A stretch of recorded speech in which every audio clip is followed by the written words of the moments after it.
এক গভীর জঙ্গলে বাস করত ডাম্বো নামের এক বিশাল হাতি।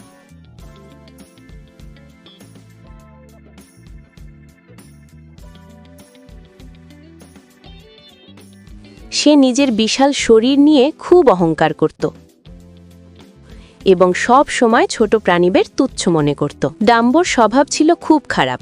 সে প্রায়ই ছোট প্রাণীদের ভয় দেখাতো, সুর দিয়ে ধাক্কা দিত আর হেসে বলতো, তোদের মতো ছোটদের আমি এক পাতেই শেষ করে দিতে পারি। সেই জঙ্গলেই থাকত খ্যাকশিয়াল। সে আকারে ছোট হলেও ছিল ভীষণ চতুর আর বুদ্ধিমান।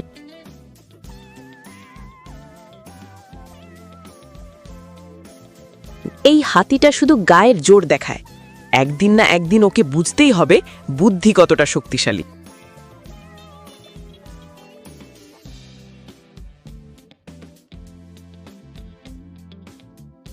একদিন দুপুরে ডাম্বো হাতি নদীর পাড়ে বড় একটা গাছের নিচে আরামে ঘুমাচ্ছিল।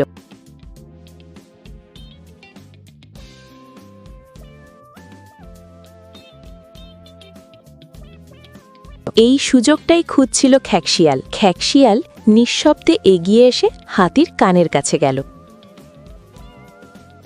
এবার দেখা যাক গায়ের জোর কাকে বলে। হঠাৎ করে খ্যাকশিয়াল হাতির কানের নরম ভেতরের অংশে সজোরে কামড়ে ধরল। আহ!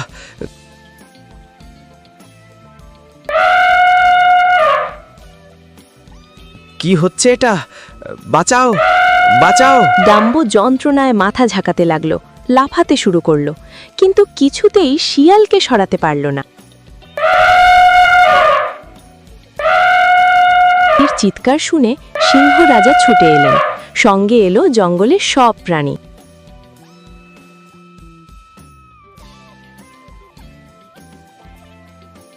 হে জঙ্গলের রাজা সিংহ, আমাকে বাঁচাও! হাতি, ডাম্বো, তুমি সব সময় ছোট প্রাণীদের দুর্বল ভেবে কষ্ট দিয়েছ। আজ তুমি নিজের অহংকারের ফল পেয়েছ। সিংহ রাজা শান্ত গলায় আরও বললেন, মনে রেখো, শরীরের আকার নয়, বুদ্ধিই আসল শক্তি। ডাম্বো তখন লজ্জায় মাথা নিচু করল।